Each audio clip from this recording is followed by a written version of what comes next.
Alright, I know this is YouTube and I said no more vertical videos, but I got this Yamaha Timberwolf 250 right here, and I'm doing a little trading. I actually did quite a lot of trading for this thing. It started with a Bombardier DS650. If you guys seen some of my older videos, I had a Bombardier DS650 Baja edition that I made 1 out of 2 off this parts machine. Well, I ended up trading that for a Yamaha Big Bear 400. I don't need to explain it here. I'll let you guys watch the rest of the footage. Alright, so you want to know how fast the Bombardier DS650 Baja is? So don't I. We'll go ahead and do a top speed run on the GPS on that DS650. See how fast she goes.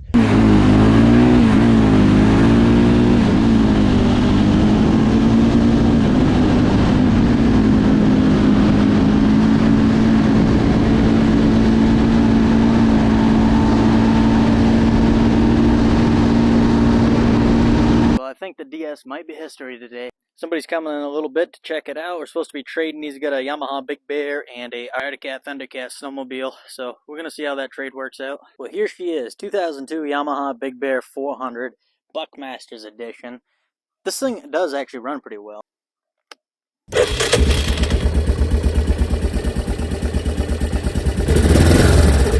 I didn't notice the oil temp light was on. I don't know what's going on with that, but it does seem to run pretty nice. It's in pretty good shape. There's a couple cracks in the fenders here and there.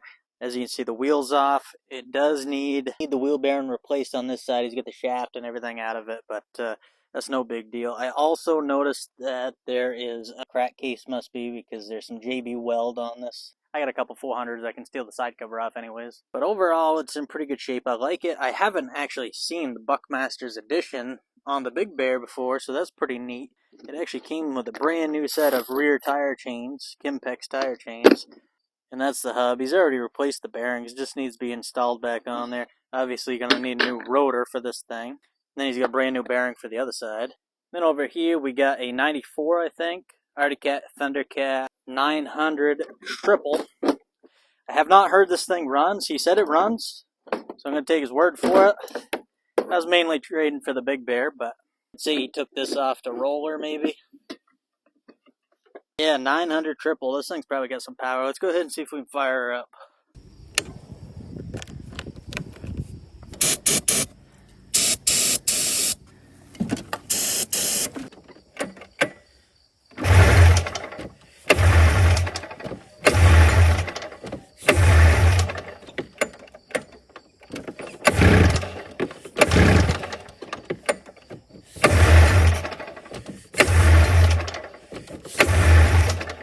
She didn't start. Let's see if she's got spark.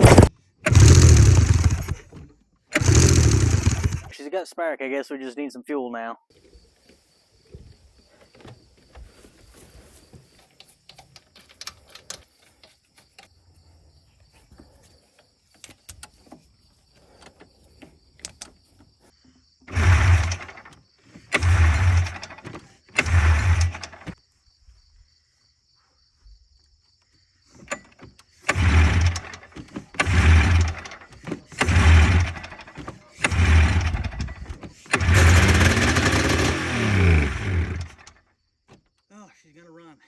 Boy, I didn't even think that old triple was going to start. Looks like she's going to run. She's going to need probably all the carbs cleaned, the fuel system cleaned. Probably better check compression first, though. You know, I think it was a decent trade overall. The DS wasn't moving. The utility ATVs seemed to move a little quicker around my area. And hey, winter is coming up. Well, I traded off the Bombardier DS650 for this Yamaha Big Bear and the 96 R.ovitt Thundercat over there. It's probably been a couple weeks now, and I haven't done anything with this yet. But I got a buyer for it, so I'm going to go ahead and fix that wheel bearing. So the kid I got this from threw a new set of wheel bearings in here, but it's not pretty. This is the knuckle assembly. You can see the brake calipers toast. Ran it forever with bad bearings, I'm guessing. Look at the seal. That's actually all the way pushed in, and it's about ready to pop right out. Also, I noticed in the center here, he doesn't have the spacer that's supposed to be in there. So that's not going to work. This whole knuckle's junk. All joints bad, which those can be replaced. The rotor is shot. This is the CV axle, the outer side. You can see it's just worn down so much. The new seal will get chewed up quickly with that rough surface. So I'm ditching all that stuff. And I went ahead and stole it off this Big Bear for now. This stuff's in much better shape.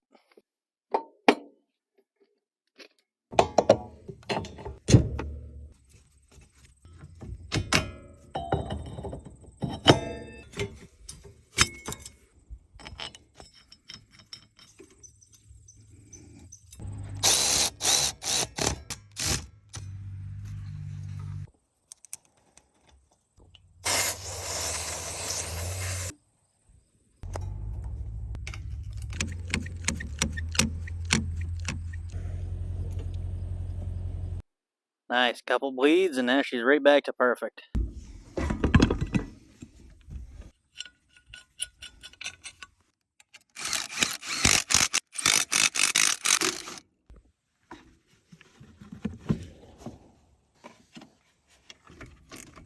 Finally ready to try her out.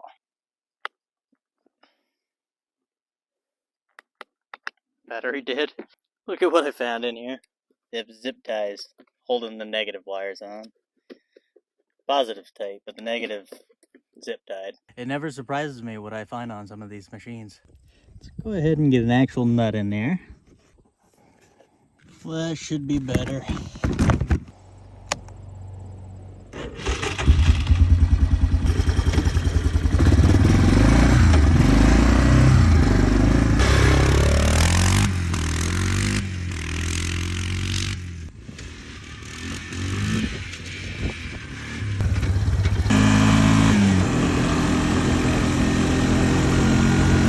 But she does seem to run and go good, so that's a plus at least. Alright, time to go trade off the Big Bear for that Yamaha Timberwolf. But before I do that, I need to go through the brakes on this thing. This 2014 Ram Eco Diesel, we got 204,000 miles on it, and I've only done the brakes once. It was at like 125,000 miles. Starting to get down there, it's squealing in the back, so I'm going to go ahead and replace all new rotors and pads.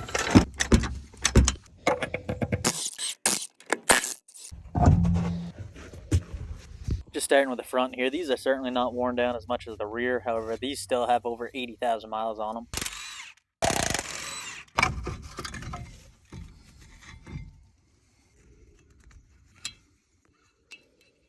Little love tap required. Don't do this with a rotor you're reusing.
This is the driver's side rear, and man, is she smoked. Should have a little better stopping power now. Well, the Big Bear's gone. I got $1,500 in my pocket and this Yamaha Timberwolf. This thing's actually in pretty good shape. I'll have to try it out a little later. I can certainly give her a full send to see what she's got. However, I'm not throwing on new rubber right now. They hold air, they're good to go. They only got a few cracks in them. Back tires get some pretty good cracks. But yeah, this thing's a 1996 Yamaha Timberwolf 250 two-wheel drive. Some people were asking what this lever is. This is a Cycle Country manual lift plow. Somebody had a plow on it at one time. There's still plow mounts on here. I didn't get the plow with this, but obviously somebody had one on it at one time.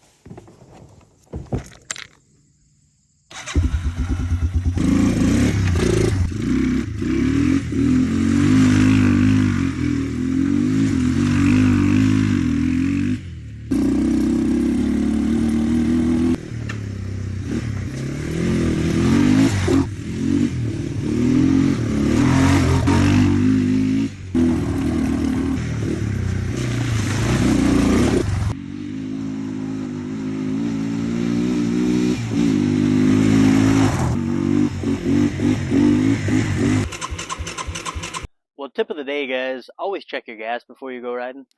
Apparently, we were already on reserve, and we are completely out of fuel. At least it was uphill most of the way, so I'm going to be pushing this down the hill, and then I'll go grab some gas, then we'll do a top speed run. Yeah, sometimes when I'm tooling around by the house, I don't even think to check the gas because it's so close by, but probably should start checking from now on. Now that we're back with a full tank of fuel, let's give her a run. Alright.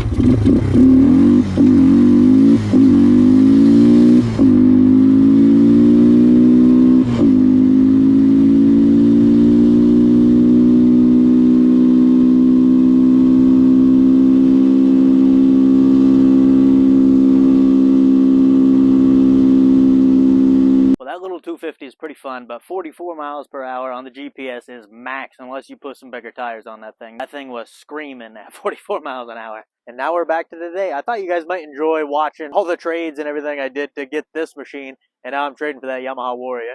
So when I get that Yamaha Warrior later today, I'll make sure I do a video for you guys, and it'll be horizontal.